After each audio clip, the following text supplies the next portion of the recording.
Welcome to the next edition of Thinking Tackle. My name's Danny Fairbrass and we're here at the stunningly beautiful Bluebell Lakes complex in the Peterborough area. We've got 5 different day ticket lakes to choose from here, and one of the perks of the job for me is I get to fish with some fantastic anglers.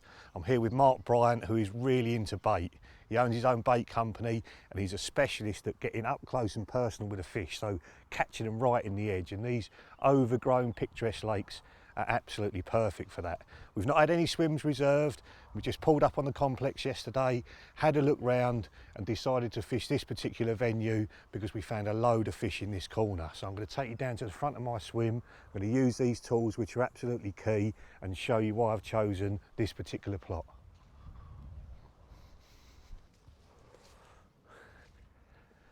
This particular lake is called Kingfisher. It's probably the most popular one on the complex because it used to hold a fish called Benson, a very famous common carp that went up to nearly 60 pounds at one point.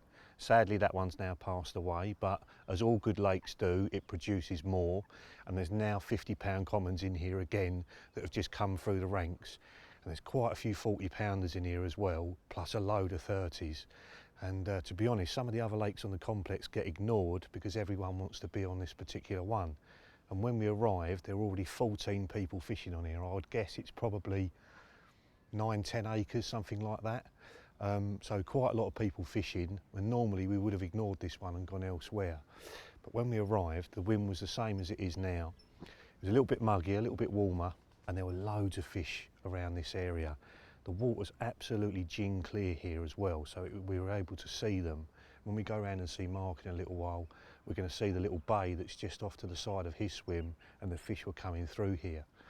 But in this particular swim, I've got a big area that can't be fished round to the left of the swim, so there's all trees in the water, and the fish were getting under them trees and then coming back out here. And that's what I said about these things being essential. Obviously, I've got prescription Polaroid sunglasses. They make so much difference, and a cap as well to cut out the light. So me and Mark were just creeping around, and there were loads of fish coming through here. We couldn't believe it that there was no one fishing in this corner. They're all bivvied up all round there. There's barbecues and everything else. Everyone's all close together, and the sexiest bit of the lake where we thought the fish would be, there was no one there. So what we've basically done is set up really quietly, and last night I've just sprayed half boilies all the way over this area and not fished. And what I'm going to do is wait for the fish to come back into this area. We've seen them showing out in the middle at first light this morning, so straight away it would suggest that in the daytime they come in close, and at night they move out into the middle of the lake. And I'm guessing during the day, and the wind hopefully is going to help as well, they're going to drift back into this area. There's loads of bait sitting out there. I'm going to let them start feeding on it and gain confidence, and then I'm going to put the rigs in. So that's the swim as it starts. We really only want to get one bite on here. These are really difficult lakes. If me and Mark catch one between us, we will be over the moon. If it doesn't look good here after 12 hours, 24 hours, we might even go to one of the other lakes, but we're going to play it by ear and see if the fish come back in. So if you follow me round to Mark's now, we'll talk through his swim and where he's going to put his baits as well.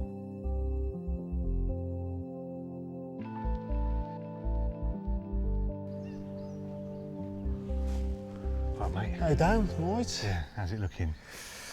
It's good, the weather's good. There was certainly a few fish here yesterday, so... Yeah, there was loads, wasn't there? There was, yeah. It was uncanny, don't you think, that how there was no one in this corner? When we turned up at the car park over there, we both looked over here and said, why are all these swims empty? Yeah. And then we turned up and there was loads here, wasn't there? I couldn't believe it. You know, southwesterly pushing into 2 little bays and that, and walked around there, and we must have been here only a couple of minutes. We saw 2 fish, didn't we? Yeah. So, yeah, and then, well, one showed, didn't it, off of there, a little bit out into the lake, and then it showed again, and then another one showed out, and then when we looked in the edge, I mean, that bay you've got to the left there, we have to point out as well that you've picked the best swim. well, You got first choice. I did get first choice, to be fair, and no pressure, son. No I tell you, that swim over there, though, it was one of them. No, they're both sexy swims, but that bay in particular, yeah, that's a magnet for fish, isn't it? yeah, definitely, yeah. And we saw a few in there yesterday, didn't we? I think you saw half a dozen in the end, didn't Yeah, you? at least there was a couple of really good fish there as well. Yeah, so possible 40-pounder, that'd be nice, wouldn't it? Exactly, yeah. There's a few of them in here, so So you've got a couple of rods in this swim. And Yeah. I noticed there's a crafty little single rod set up in there waiting to well, be fished. I couldn't ignore those fish going underneath that willow tree. Yeah. And I've noticed that the snags are actually cut out there. So although it looks the trees are going over into the water, there's no actual snags underneath the waterline. Right. So Do you reckon that's something that they've done as a management thing here? It looks like it because the branches are well clipped back right underneath the water there. So which is good, isn't it? I mean, it's good fishery management because you can fish close and you've got a really good chance of getting them in. Definitely, yeah. And you can literally get right down. I've managed to do it in the swim behind us. Tuck right down. You can get a rod right in tight underneath the bank there. And I've seen. Well, I quickly had a little lead about last night, and the fish come right underneath the rod tip. So really? I sort of froze and just stood there, yeah. and it come right through the rod tip. I thought, Christ, it's got to be worth a bite. So I've prepped the area and keeping an eye on it, and fingers crossed there might be one or two drift back into there. So by prepping it, you mean a bit of bait's gone in? Yeah, I'm not going to put a rod on it. It's one of those spots where it's an opportunist thing. You know, there's going to be groups of fish coming here. I'm hoping to get one or two dip down. I can keep an eye on it. It's only literally 10 yards from here. So as soon as I see the situation develop, I can hopefully get a rod back in and maybe nick one and then start the process all over again. That in itself is so different from what most people do because most people have got fish. They've got to have rods in the water, you know, and for both of us it's like, we'll leave that, let the fish come in, have a bit of free food, and then when it's looking right, then you go in and put a rod into it. Yeah, so I think once you get the fish in feeding mode, they throw caution to the wind, and then they're very catchable then. Exactly. And you can get a rig in, and you can maybe not when the fish are sort of cautious and they're coming in, you've got lines in the water, then their guard's up straight away. Yes. And then that can ruin a chance. Where if you let it develop, get them feeding, and then getting a rig in is a lot easier. So we're trying to catch one fish, aren't we? So 1 10-minute spell when they're having it, and we've succeeded. Exactly. You know, you can sit with rods in the water for 3 days and catch nothing. Definitely, yeah. So, well, I've noticed behind me that there's a few fish on the top out in that Bluebell Lake, but there's also some nice little spots in the edge. So I think I'm going to go back and prep some areas there as well, just to give us a few more options. Yeah. And I'll be quite happy with a 20-pounder. It don't have to be a 50-pounder. Oh, it'd be nice to get us fish. Yeah, that one behind you as well. There's a few kicking about last night. There was, mate. There was. Yeah. All right, I'll leave you to it. Okay. And I'll keep you posted if anything comes in. Yeah. All right, Dan. All right, mate. Good stuff. Well, the situation has improved dramatically in the last half an hour. I've seen, I think, 5 different fish show out in front of the swim, not quite as close in as I've been putting the bait, but there's too many showing there to not put a rig in. So this is what's going out there. The old faithful Chod Rig, cast it anywhere and it's fishing. And that's the important thing about this. This is tailor-made for what's out there. If it was all gravelly, I wouldn't have one of these on. I'd have a normal rig on. But because we've got a load of this stuff, this candy flossy weed out there, obviously that's when it's out the water, it's compressed, but it sort of puffs up out on the bottom. If I put a normal rig in it, the hook will get stuck in that, fish sucks at it, and nothing's going to go in its mouth. So a Chod Rig, so that's a pop up there. If I just turn that round, it's going to sit round like that, up off the top of the lead core. As I cast out, it's going to fly up the lead core, a long way away from the lead. I've probably got about 4 or 5 feet on, so it's going to keep it a long way away from the lead, sit in that weed and present that hook bait perfectly. I know the fish in here are really pressured. The water's absolutely gin clear. They may not want this at all, but that is the starting approach. A very short, very stiff hook link, size 6 choddy type hook, very, very strong hook indeed.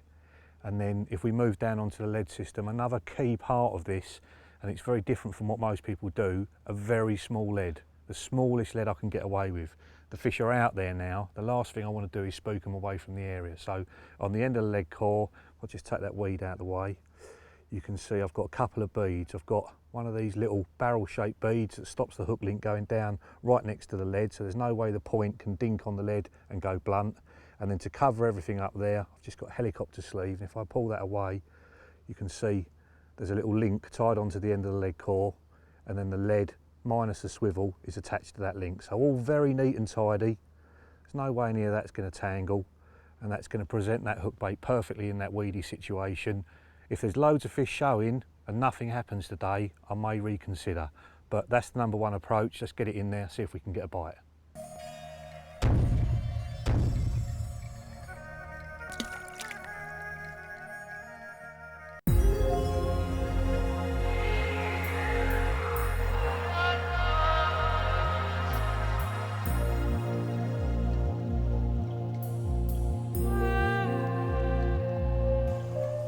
Well, it's not looking as hot here now as it did earlier on.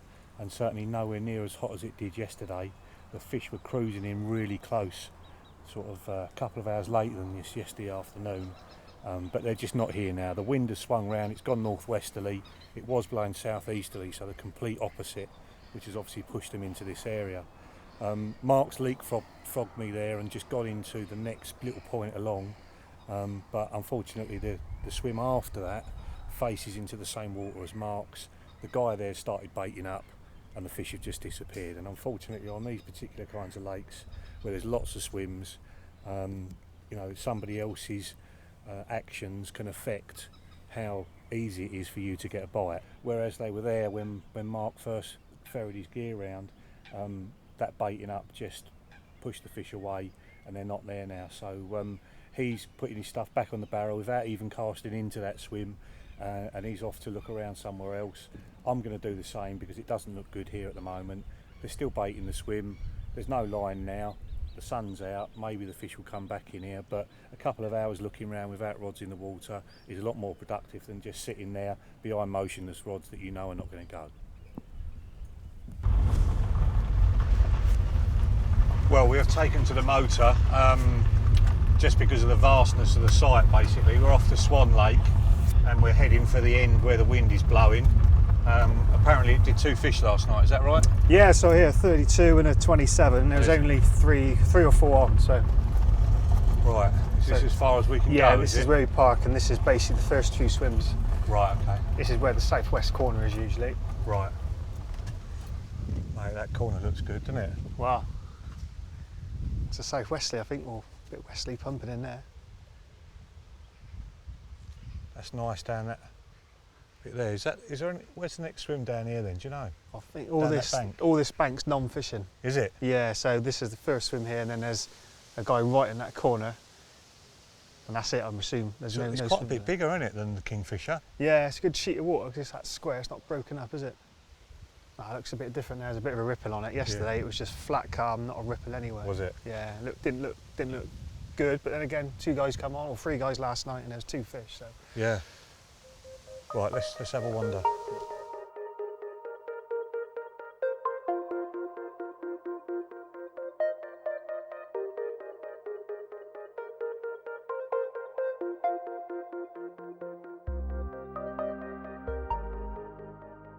Well, we have just seen a monstrous great carp out there, and we've discussed what to do, and obviously with time is running out and we don't want to spread ourselves too thin or put all our eggs in one basket. So I think what we're going to do, you're going to stay where you are on that windward bank. Yeah, the wind switched slightly now, more of a westerly, and certainly a lot of fish have pushed down that way, so I got myself into a plumb position. Although I'm hemmed in with anglers, I'm still got that. You're in the middle, aren't you? Yeah, exactly. Yeah, too right. And then I'm going to come on here.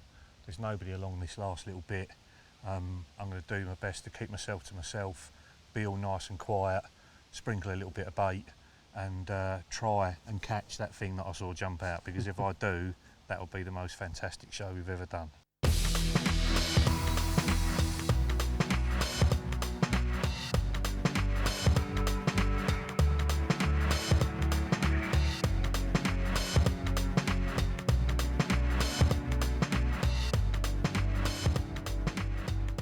I left Danny over on Spring Lake and I've come back to Kingfisher Lake. Now the swim that I'm in now is dead opposite the one I was fishing early yesterday morning, and it gave me a great view. I could see what was happening early morning, and I kept noticing the same fish were just sticking their heads out, probably about 80 or 90 yards out. So what I've done, I've moved round here now and I've put a marker out just to find sort of the area what they're showing over, and there's a silty channel in between 2 dense weed beds. So with that in mind, I'm going to fish 3 rods spread all in the channel, probably well spread, about 40 yards between the left-hand rod and the right-hand rod. I'm going to scatter baits in between, and rig of choice is going to be the faithful Chod Rig with my little twist on it, that is. And the middle rod's going to go out on a single bottom bait. Right in the middle, there's a cleaner spot right in the middle, and then another chod on the other side. You notice that I'm using a fluoro white. I don't usually use this sort of colour this time of year. Generally the fish have been caught a couple of times and they're a bit wary of fluoro baits, but because we're edging into the middle of our session, I'm trying to nick one out on this. So a white one's going out on the left hand rod, and then we've got dull food colour baits on the middle, and then lastly on the right hand rod. Well, after packing up really quickly and getting round here sharpish, it's taken absolutely ages to get to this point. When I first got round here, it had gone flat calm and it was quite muggy, and there were fish on the surface, definitely carp, and they were very close to where I'd seen the fish show. So first of all, I put out a marker rod to see how deep it was, because I wanted to fish an over depth zig rig, so a really long hook link with a floating bait on. But it's 14 foot out there, so I would have had to fish a 16 foot hook link. It's going to be very difficult to land a fish on a hook link that long if I'm on my own. So I opted to float a fish instead, set the floater rod up, and then the wind came in and put paid to that. I couldn't get the float out there and the fish had disappeared off the top anyway. So I've gone back onto fishing on the bottom. This is the first rig that I'm using. Simple helicopter setup on a very safe lead core leader system, because it's got one of those split beads. You can see a no trace bead there that pops off and allows the hook link to get away from the lead if the fish is dragging the whole lot any distance.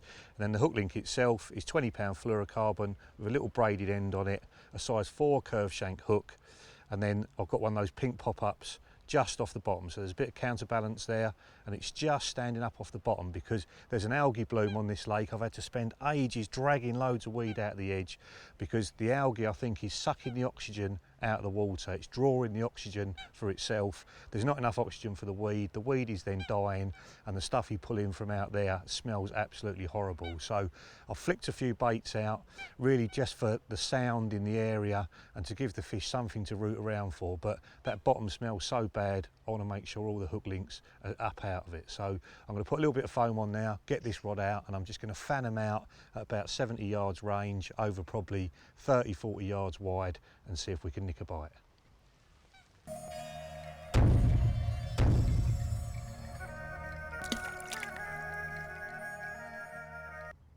So mate, if I can pick your brains a little bit on different ways of using boilies and the bits to go with them. So first of all, these fellas, they look, for all intents and purposes, like a boilie to me. Yeah, they're very close. So we actually make them ourselves. So all the components, we've got total control, breakdown times. Right, and how long do they take to actually break down? We've designed them so that they, after 30 seconds, they start to sort of fizz and break down. Right. Probably after, in this water temperature, 2 to 3 hours, they've broken down and released a lot of attractors, but they're still whole as a pellet until the fish come in, fish come over, and there's no solid food item. As soon as the fish comes over, they go into nothing, basically. Right, okay. So when would you use pellets and boilies together, and when would you only use boilies on their own?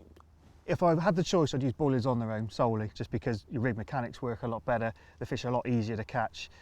However, pellets and that will hold the fish in a swim for a lot longer. Right. So generally, if I'm fishing, I want to keep the fish over an area, a small little patch, and that, then a spot full of pellets, a few boilies over the top. I'm very careful. If you put too many pellets in, or too many any small items, the fish will start clamping on the bottom and just moving slowly, and then they're very, very hard to catch. Yeah, we've seen that on the underwater filming, and that small items get them really preoccupied, and they're in front of the camera for ages, snuffling as we call it, but they move so slowly, they can suck in a hook bait and it just goes back out their mouth again because they haven't moved enough to tighten the hook link. Exactly. Whereas what you're saying with the boilies is they're further apart, they're bigger food items, they've got to be more aggressive as they eat them. And that's your preference, is it? It is. You can fish just with boilies? Yeah, if I can, just boilies.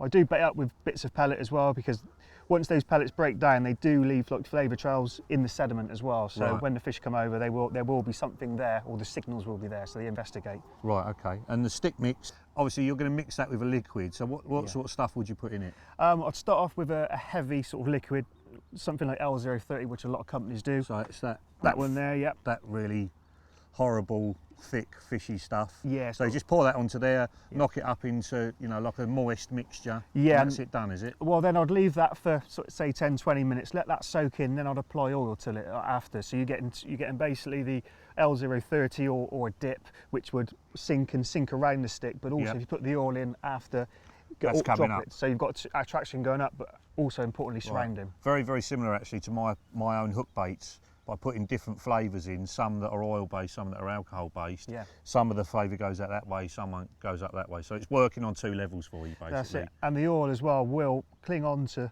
some of your flavour profile, some of your liquids, and as soon as that oil droplet goes up and disperses, your flavours and that will sink back down for the water column. So you're getting 2 actions there. So would you use this just as a single, or do you use it over bait as well? I've used both. It's great as a single, a single hook bait. a loaded up stick with loads of oil, cast it showing fish. You know, Yep. there's not much better than attraction than that. Right. But also, alternatively, you can use it if I'm fishing long range at all, and you want to be absolutely clear that the bait's going to go out and not tangle. A little stick just helps everything. Yeah, it helps everything stay apart on the cast, doesn't it? Exactly. Yeah.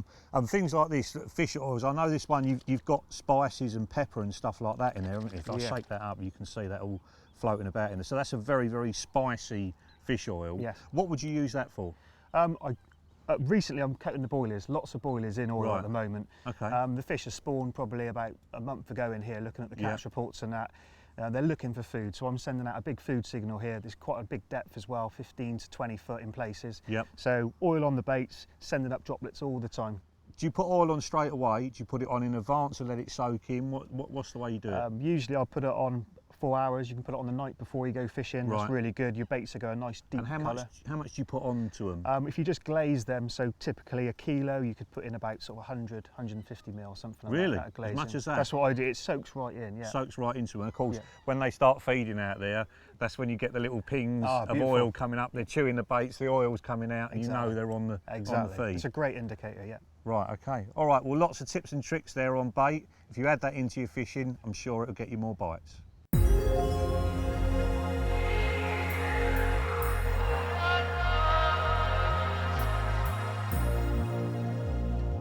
We're going to look at the first of Mark's rigs now, and there's a lot going on here, mate. I thought I was a technical angler, but my God, there's a lot going on there. So first of all, let's talk about the hook link, because the Chod Rig, as it's known, is very, very popular at the moment, isn't it? We've seen a lot of people here fishing it, but that's like the Chod Rig on steroids or something like that. It's like second or third generation Chod Rig. So talk us through the hook link first of all, because your loop on the back there is as long as the hook link is.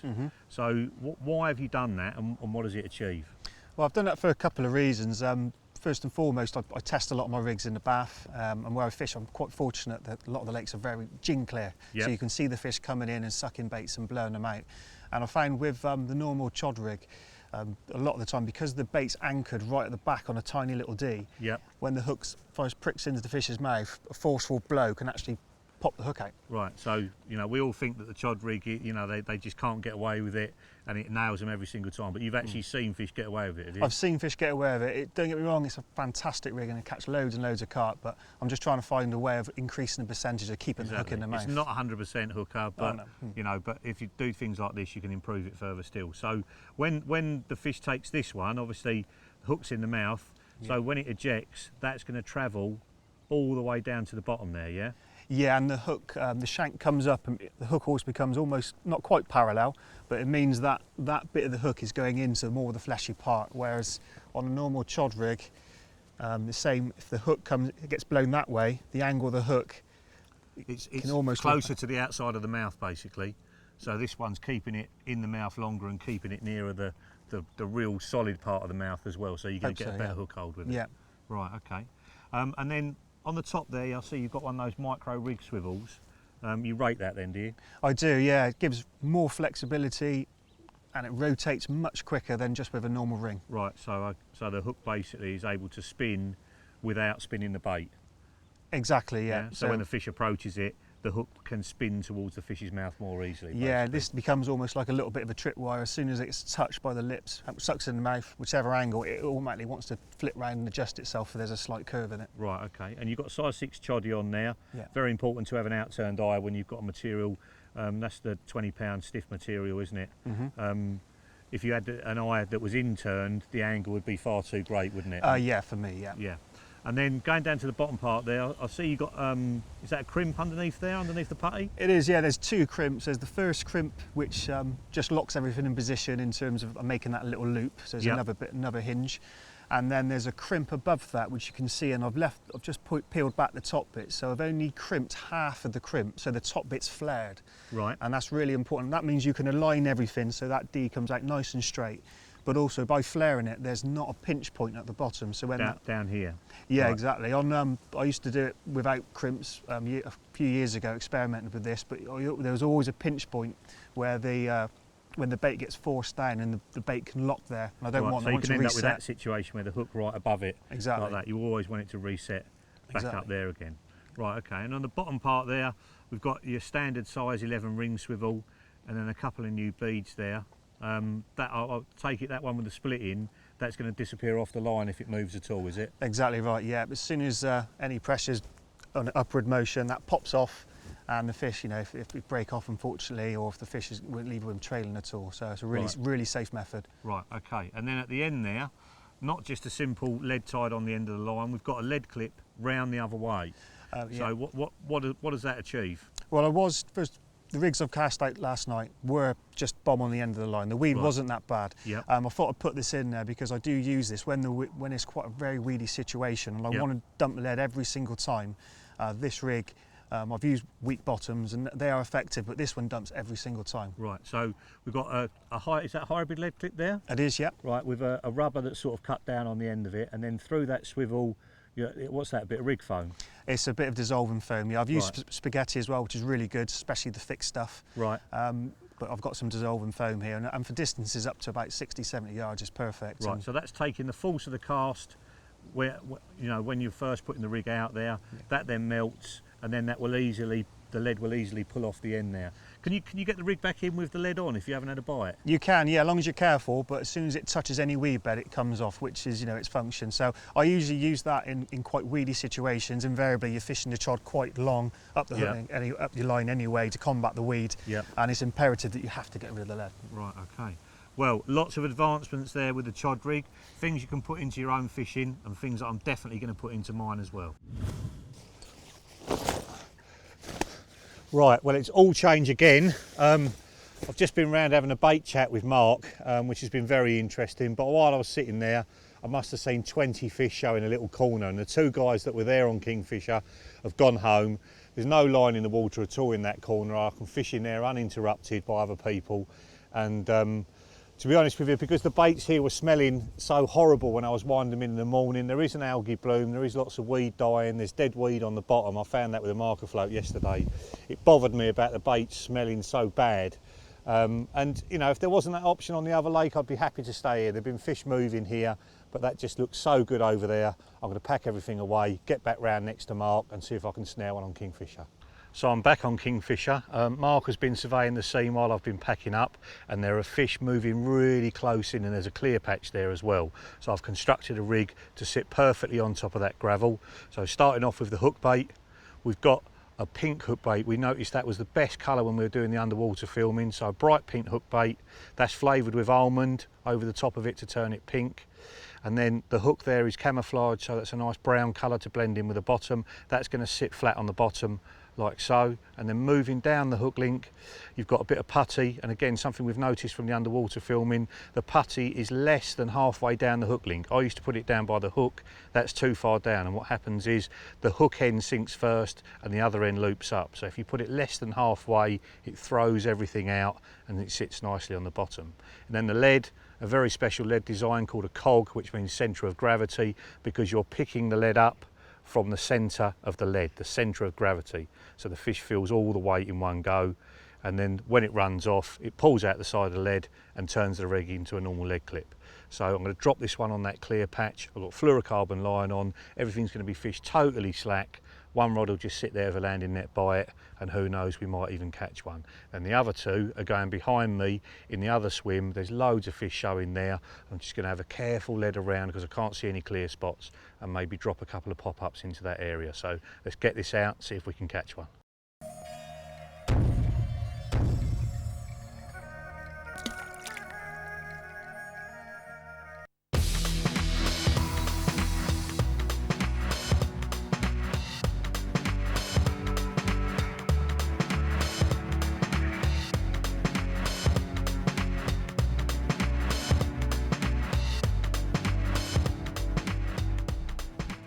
We're going to look at the second of Mark's rigs now. Equally as complicated as the first one, but all for a reason, I know.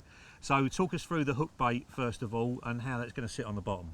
Okay, well, I opt for a snowman or something with buoyancy, but the beauty of a snowman setup is where you've got the buoyancy on the top and then a bottom bait. It means your hook and everything else is going to be aligned at the bottom of the fish's mouth, and that's crucial for any rig, I think. Right, okay, so when it's going in, the hook's hanging underneath, so it's in contact with the flesh faster. Exactly, yeah. Right. Do most of your rigs, even if you're fishing hard on the bottom, is there still some buoyancy to the hook bait then, or do you use straight bottom baits? No, I won't use a straight bottom bait, only because there's no control in my eyes of where the exit point of the hair is. It could spin up, depends on which way the fish is coming in, so I'd always balance it with a bit of an insert or half a pop-up, so it tips up in the right way. Right, okay. So the hook's always laying over that way, because with a normal bottom bait, it can go in the mouth any old way, can't it? Until the hook link's tightened, yes. You know, you've got no control over it.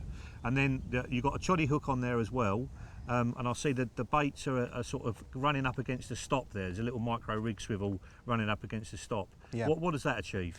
Well, that stops in quite a critical position there. I know it's quite fashion, and a lot of rigs have the stop all the way around on the bend there, so loading up the point. Yep. But what you find is when you lay that on your hand with no tension, the hook actually faces up the wrong way. Okay. And for me, I want the hook cocked in that position all the time. So the stop in that position as you see it now, the hook is always in that position when it goes into the fish's mouth. Right, okay, so it's going to touch the flesh that little bit sooner. Exactly, yeah, and with the hook holds I've been getting on this rig, they're actually hooked not way back, but enough that not on the out of the lip, they're good sort of, I don't know, a centimetre back. Right, so enough to tell you that it's reacting really quickly. It's hooking in the right position, yeah. Right, okay. And then you've got a big sort of doubled over loop there, a very stiff mono, and I take it to get the hook on and off, you can literally just push that open and take the hook off really quickly. Yes, for me it's critical to have a really sharp hook point. If you dink it over, and sometimes you know what it's like when it gets late and that, you think, oh, I'll just pull it back out there, it'll be all right. But this one, it hooks off in 10 seconds, another one on, bang. Right, that's really, really key, I think, because when you look at it, there's a lot going on that rig. If you had to tie it from scratch, it would take quite a while, wouldn't it? If it's getting dark and you want to get it back out there again, I mean, literally, you're just pushing that apart, putting another hook on, boom, and it's all together again. The rest of it remains. That's right, and the little section, the boom section, if you like, where the hook's sitting on, I tie those up in advance anyway, so they're really easy to tie. Right, and at the other end, how do you stop that coming off that little tiny swivel there? Well, with the 20-pound mouth trap, that's the perfect sort of size. It goes through size 6 lovely when you double it over. Just a simple overhand knot, pull it really tight, cut the tag ends off and just blob it back, and I've never had that go, and I've pulled it as hard as you like. Right, okay. But what it does do is gives you that flexibility with that swivel on there and a little L shape coming back. Total flexibility. Although there's a lot going on, there's loads of movement there. Yeah, right, okay. Like it, mate, really like it. So the boom section, that just fluorocarbon, yeah? Yep, I found the IQ2 absolutely awesome to go over sort of debris. We've got a little bit of weed out there at the moment. I'm not quite sure on the bottom. It's very hard to tell just from a marker and that, but that will lay over stuff. It's not super stiff. It's it's enough to push it away from the lead, but it will fold over the top of weed and stuff, so it's not sticking bulk upright at the bottom. Yeah. But given the choice, I'd rather fish 25-pound mouth trap straight through if I'm on a really clean bottom, because I want the fish to come in contact with that lead as soon as it picks up the hook bait. Right, okay. And you've got that on a lead clip. Would you fish it on several different lead systems, or do you always fish it on a lead clip? Yeah, I favour the lead clip, I must admit. I've tried it on the helicopter systems and it works well, but I found with the lead clip it does throw everything away much better than a helicopter system. So the lead goes in, as long as you keep a tight line on the drop, your hook bait's already in that position, and it does throw it sort of bounces a little bit if you get this balance right, and throws everything away, and that's crucial for me, is getting the hook bait away from the lead, so as soon as the fish picks up, it's in contact with the lead. Right, I like it. Very aggressive hooking and reacts really quickly underwater. Well, that's a great bottom bait rig. I've certainly never seen it before. You probably haven't either. And once you tie them up, you can change the hook in seconds. We're going to talk hook baits now, and it's a subject that's very dear to my heart. I make loads of my own hook baits, but now we have a bait guru to talk to us about hook baits as well. So you've got quite a few here, mate. Yep. Is this something that you would take fishing with you pretty much every time you go? Yeah, all these items here come with me everywhere I go. Right, so how often do you get a boilie straight out the bag, just put it on a normal rig and cast it out there? No, never. Never? Never, no. Right, and why is that? Because there's no control on a single bottom bait. There's no control over which way the hair is going to exit the bait when it's picked up by the fish. It can spin round. When a fish sucks up a bait, the hair can spin in any direction. Right. And the only things we've got to work with are gravity, buoyancy, gravity. Yep. So we can, in the underwater, we can, by having a bait that's sort of with buoyancy at the top, we align everything down. Right, so the hook's always hanging underneath the bait, basically. It has to be, yeah. If we can keep those percentages, keep that hook in that position for the longest amount of time, I think we're going to hook more carp. Right, okay. So, well, let's have a look at a few of these different ones. So we've got some oiled up ones there. Yeah. What's the purpose of them? These are like hard hook baits, so they're a bit firmer than the average bait straight out the bag, so they last a little bit better on the hook. They're great for tipping these baits. Although they're straight bottom baits, you can tip them off with a little fleck of colour, little bits of white, all different sizes, in case we're doing bag work or we're just doing straight boilie work as well. So if you want to leave the rig out for a longer period of time and you want to know it's still on the end, that's the sort of thing that you do. And Exactly, is that just soaked in a fish oil, that one? Yeah, that's soaked in a fishy oil and also some L030 or some matching dip, any of those sort of products. Yeah. Okay, right. And then these fellas look like pop-ups to me, is that right? Yeah, so straight pop-ups, nice and buoyant. Right, and what are the little bits that you can see in them? Yeah, it's cork dust in those. There's quite a few companies make them like an airball pop-up mix, which is made out of other products, but I favour cork dust just because it gives the bait long-term buoyancy, and you can keep the texture of the bait and the colour. Right, okay, and that's what you're using on top of your bottom bait rigs out there. You've got a small one of those just set up like that, so it's tipping off a bottom bait. That's right, a little 12mm. Right, okay. And would you use a pop-up that size on its own? If I'm feeding 18 mils, yep. I'd match the pop-up size, whatever I'm feeding. Right, okay. So those two are like a dark coloured one, and I've seen in your fishing here that you're favouring darker colours. When do you use a dark coloured bait and when do you use a light coloured bait? I usually use a dark coloured one. Usually after the fish are spawned, they've been caught once or twice. Yep. They're a bit more twitchy, so sort of June, July time, I tend to switch over to more food bait orientated and dull colours. Right, okay. And then as soon as you get into the autumn, yep. Especially when the weed starts dying, you tend to get sort of an inky, blacky sort of colour to the water. I tend to go over to sort of your whites and your pinks and your oranges. Well, let's have a look at these, because these are the ones some of the boys I know have been using, and once these are in the back of your motor, your whole motor smells of this. Game over, yeah. That is minging, absolutely minging.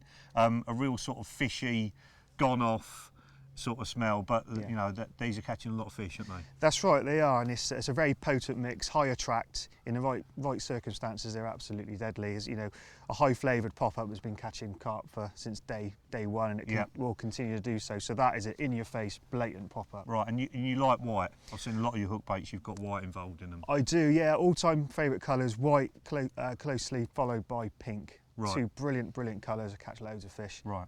So the white, especially in the winter months when you've got, say, that dark contrast, they show up really well. Okay. And something I've not seen before, mate, you've got paste with you all the time that you can make your own hook baits with on the bank, yeah? That's right, yeah. 2 paste pots, one's white, a buoyant one, and one a bottom bait. So effectively you can make up little hook baits on the bank by simply taking a little piece of the white, a little piece of the bottom bait, moulding them together, make a round bait. You can make a little barrel, something that stands up off the bottom, any different degrees of buoyancy. Yep. And you can do that literally just with a kettle and a cup. You put the little hook bait into the cup, boiling hot water on top, time it for a minute for a small bait. Because the water doesn't go below 70 degrees over that minute, it congeals all the bait, all the binders work, so you get a really solid little hook bait at the end of it. Right, okay, that's a really nice touch, because I've found certain situations, you've only got dark ones with you, you want to put a little light coloured one. If you can make your own on the bank, I mean, I'll take a saucepan with me, I guess you can just boil them like a normal bait as well if you wanted to. You can do, yeah. That's a great little tip for people that don't take one. You can literally use your teacup to make a hook bait, and you can make them any shape or size or buoyancy to match. That's a really nice little touch, I like that.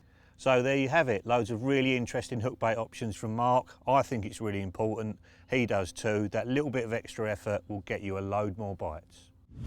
We're going to have a go at floater fishing now on Bluebell Lake behind me. There's a lot more fish in there and they've been on the top pretty much since we've been here. We've resisted the temptation to do it, but it's not looking good on Kingfisher, so we're going to do a few hours on Bluebell. So to talk you through the setup first of all, I've got a 12-foot 2-pound test curve rod, so a much lighter test curve rod than I'd normally fish with, and then a small reel loaded with 10-pound floating line, and that's really important for floater fishing. You need a line that will sit on the surface. If it sinks under the water like fluorocarbon, it will drag the float back towards you more and more and more.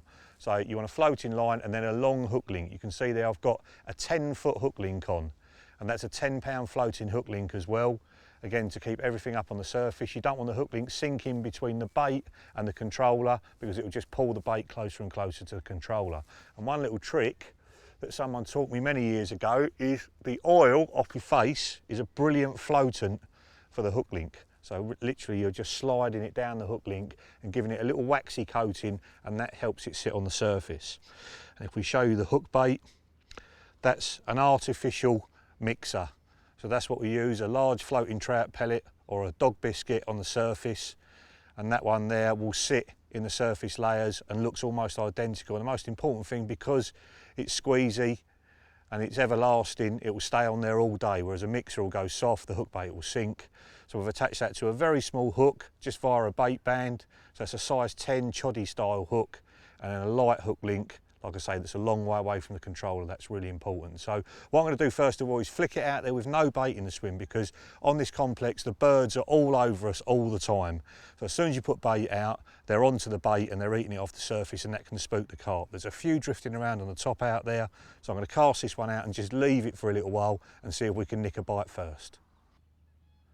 If you want to float a fish with no bait out there, then the best way to do it is have the wind behind you. This swim is absolutely perfect for it, and the controller and the bait have landed separately, which is the beauty of this kind of controller.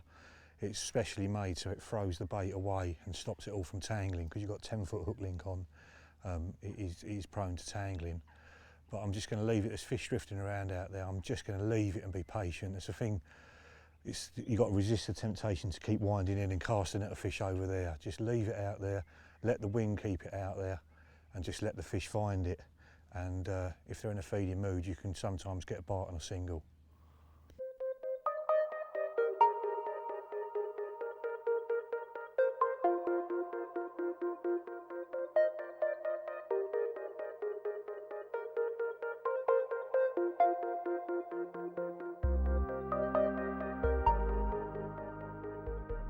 You the man! Oh mate, what a relief to finally get one on. Well, it didn't take very long, it's an hour or so. Yeah, the birds were a bit problematic, but there's a few fish about in there. Did you see me being gilly over there? Like feeding them off. I did appreciate it. Oh, it's right amongst all the others. Go mental.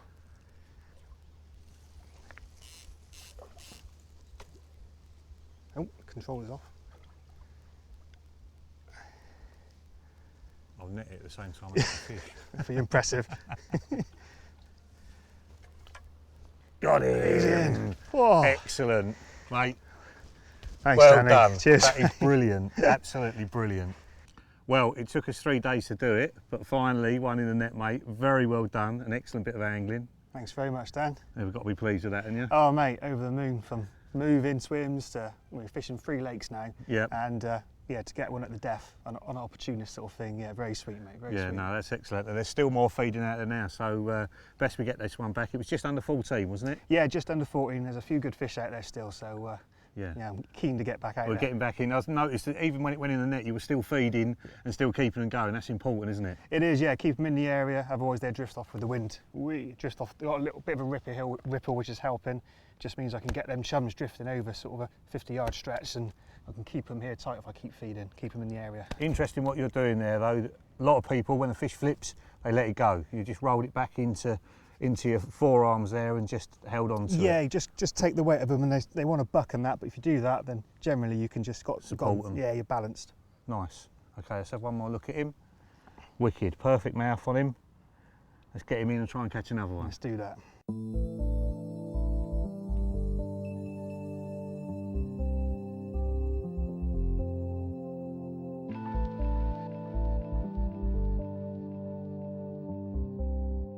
What would you say your biggest tip is for people when they're floater fishing? I think getting the setup balanced. Yep. I think, yeah, small hooks, keep it really simple.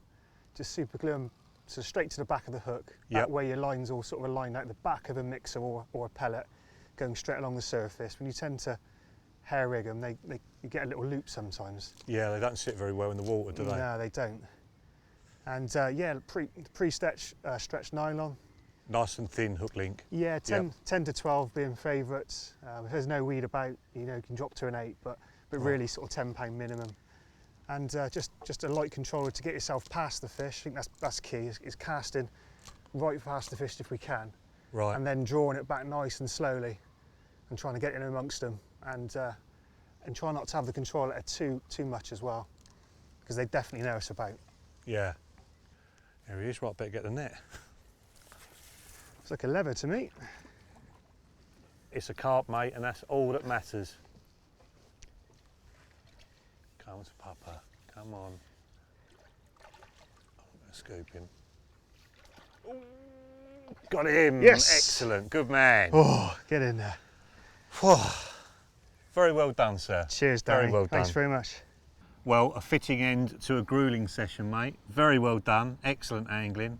I've been impressed with everything that you've done. It's certainly added to my fishing, and we really appreciate you giving all the tips and tricks and everything that you put into your fishing. Oh, so, pleasure, Dan. Absolute pleasure. Thank you very much. It's been really good. We will return, because even though we didn't catch anything out of there, I really want to go back there. Oh, I'd love to come back and have another crack at them. They're tricky carp, aren't they? They are tricky, but the rewards are there. Some absolute belting fishing. Yeah, there is. And you know, whether we film here again or not, I shall certainly come back myself and try and get one in the landing net. Well, that's all we've got time for in this edition of Thinking Tackle. Thank you very much to this man for catching all the carp, and thank you to Bluebell for looking after us so much. It's an absolutely fantastic venue, and we'll see you on the bank sometime.